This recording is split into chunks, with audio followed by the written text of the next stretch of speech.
Hey, what's up guys, Kulprit008 here, and today's video is going to be a little bit different than usual. This is going to be a discussion, or TRICOM, however you want to say it. I did this a couple days ago with Kulprit008 and MassNERDerer. We talked about Medal of Honor Warfighter, and we each, in the discussion, we broke it down into segments, and we're each uploading a part to our channels. I'm uploading the second part, Kulprit will be uploading the first part of the discussion, and then MassNERDerer, will be uploading the third part. So be sure to go check out their channels. You guys can go listen to the other parts. If you want, you can go to Kulprit's, then come back to mine, then go to MassNERDerer for the final part.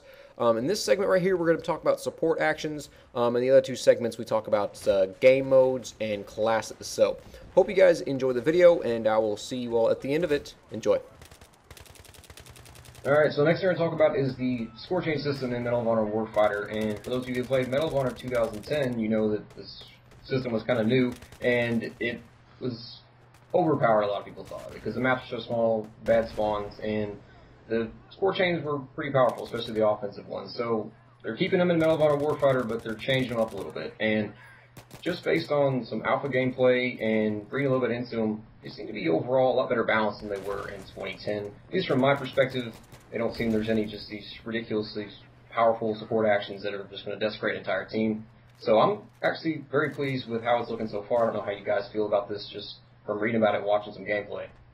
Well, just thinking back to 2010, because, you know, Kulprit and I both have very little time in it. I think we both have. Do you have it for PC, Kulprit? Yeah, I have it. Yeah, we both have. We can just try to hop on if we can find a game. Anyway, we have very limited time on it. So I'm wondering what was some of the worst score chains, you know, in 2010. Well, starting off, you only had a mortar strike, which was pretty weak. That blast radius was pretty small, and then you just go up to rockets, which if they hit the target, you're gonna die. And it's, I forgot the blast radius. It's only maybe like 5 or 10 feet or something like that. And you get a missile, which is called a Hellfire, or for those of you watching this, it's like Call of Duty. It's like a Predator missile, and then artillery, which is pretty high blast radius. And then you get to the higher ones, the strafing runs, and you get to like the huge airplanes, basically the bombers, and then cruise missiles, in which the things have got gigantic blast radius. And unless you're basically on the other side of the map, and considering how small Medal of Honor 2010's maps were, you're on one side of the map or the other. So if you're lucky if you're on the wrong or the good side of the map that doesn't get the support action drop. So they were extremely powerful. And I think the last one had like I believe it was 40-meter blast radius or something like that, the cruise missiles. So, I mean, it was just huge. So if I'm not as worried, at least with Warfighter, just because they don't look as powerful. But if the maps are really small, they could pose a little bit of a problem. But I'm just hoping it's not as bad as 2010. That's the size of the map. I guess from what I'm hearing, the map seemed to be, if not as small, possibly even smaller in 2000 in Warfighter. Yeah, I mean, I'm not sure. That's just people are saying tiny maps, and some people are saying that's good, some saying that's bad. But still, from the gameplay, and you know, we have limited gameplay, and the people who watch and play the game are sort of staying in one spot, or maybe that's the whole map. I don't know. That's what I mean. You don't know. I haven't seen anything yet that's been like, holy crap, that just came out of nowhere and like destroyed everyone. There's been nothing I've seen that's been insanely powerful. You know, we've seen smoke screens and UAVs, radar jammers. I saw the one clip of I guess it was Apache just going off. I didn't see it from the ground side. We saw it from the cockpit, and that looked pretty insane. But you know, who knows what the effect would be on the ground? I'm not really sure. Yeah. Because so far it's looking pretty good. Because I don't know how many hours I've logged in Medal of Honor 2010, but it was a lot. And when you're on the receiving end of the support action, it's just... It doesn't seem to be too much of it. They're definitely interesting. I mean, so we have, you know, there's some out there, and there's a whole bunch of gameplay that I'm specifically does now. Yeah. So, I mean, it's looking better. Yeah, it just doesn't seem... Yeah, I'm excited, I think, because I enjoy it. I enjoy unlocking things, and I know... I mean, let's just to compare. How do you guys like kill streaks in Call of Duty series? I mean, that's something I know some people hate it. I like that. I don't like kill streaks. I like, and this is pulling one out of my... Kill streaks are points now too, even in Modern Warfare 3. Right, and I to me the best one, it was what the hell is it called? What's the Homeward? Oh God, Jesus Christ, I'm drawing a blank. Oh, I know it's Homefront. Homefront, yeah, that's the one. I was going to say Homeland. My wife's watching that show lately. Yeah, I think that was the best done, and I hope people kind of more copy that, and it seems they are. I think you reward everything, and just the least of the focus should be on kills. Frankly, to me, that's also my play style again. But and like I said, that seems to be the way everybody's going. So I'm encouraged by that, as that it's not kill streaks. I like it. I mean, like I've said, I've gone on record on my videos. I'm not looking for a Battlefield clone here. I'm looking for kind of like a Call of Duty style, but on the Battlefield engine. So which I think could be amazing if it's done right. So I kind of like it being different, some streaks like that, and I like the way they're going, where you have to choose. Are you going to go offensive? Or are you going to go, defensive support type? I think, like always, the defensive support are going to be undersung, but the smart players, they'll probably be really huge, as far as playing as a team. So, and I look forward to breaking that down in videos and stuff. I think it could be good, but I'm okay with it. I have no problem with them doing it as long as it's balanced and as long as it's done well. Yeah, I mean, the only thing, actually, just for playing 20s in a lot, the first defensive support action you got was a UAV, which in my opinion was the most important support action in the entire game, because it showed everybody on the entire map for 30 seconds, which that could get you to your next score chain and then the next one. And I'm just wondering if it'll be the same thing in Warfighter. If the UAV will show a lot of people, or if it's going to be that a small kind of area, because especially in a game like this where it's going to be really small maps, that could be a huge, go on huge, like longer streaks by using a UAV. And I don't know.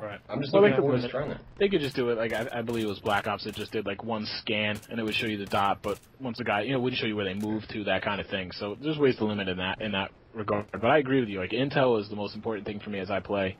And the only game I have to compare with kill streaks and that thing is Black Ops, where I mean my first two were always whatever they call UAV and then Blackbird. Those are always my two, because I always want to know where knowing where the enemy was more powerful to me than any other thing in that range. Yep, I agree. And like you said, it just helped you get to the other ones. So I mean, and that's why I said I like the Spec Ops class, because it's basically got a built-in UAV. So Claudia, we're thinking back to Kulprit brought up points. Thinking to 2010. How was it, was it fair? Was it based more off kills or more off getting objectives? Or how did you feel that was balanced, for unlocking these How did you tweak it? Overall, I felt it was pretty good.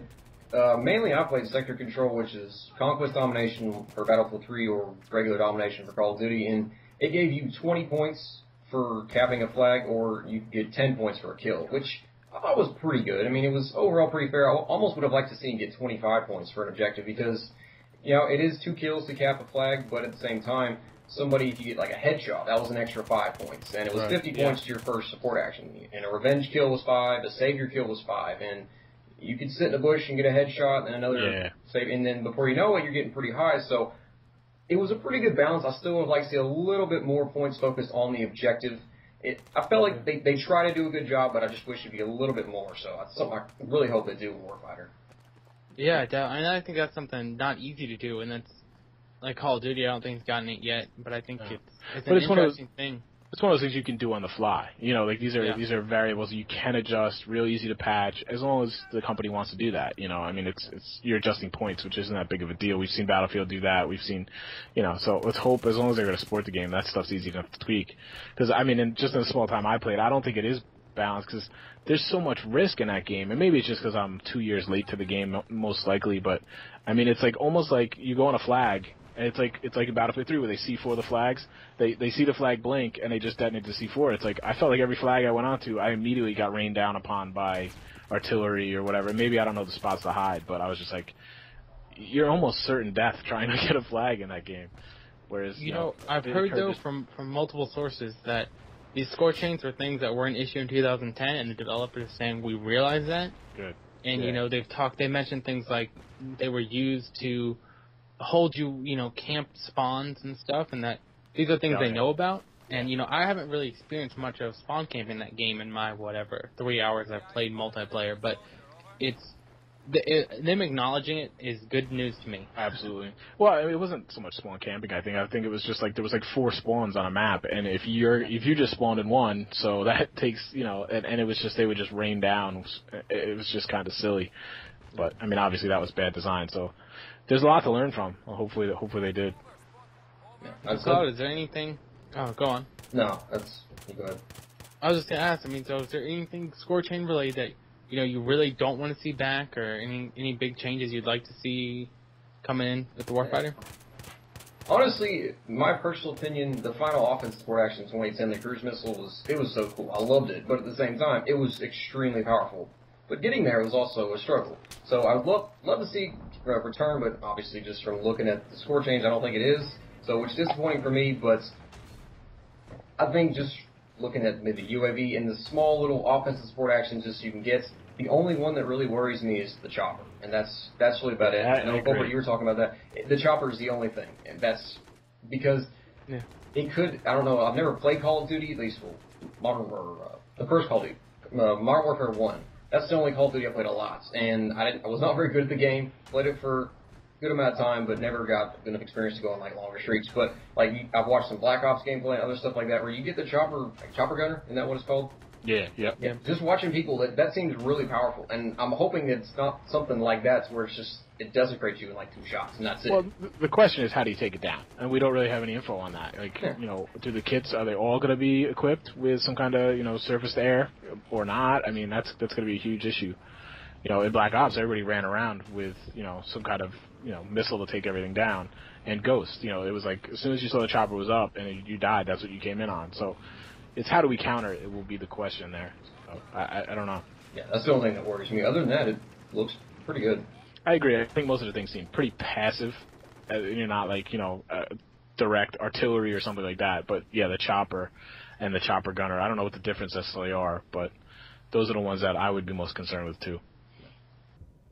Alright guys, so that's just going to do it for this part in the video. Once again, please go check out Kulprit and MassNERDerer's channel. Their links are in the description once again. This was the second of the 3 parts of this discussion, like I mentioned before. And yeah, go check out their channels in order to hear the rest of it if you're interested. And I hope you guys did enjoy this video, and please leave your thoughts about it in the comment section. We're, of course, very, very interested in hearing your guys' thoughts and feedback on this, not only this topic, but all 3 topics that we had in our discussion. So once again, hope you guys enjoyed the video, and I will see you next time.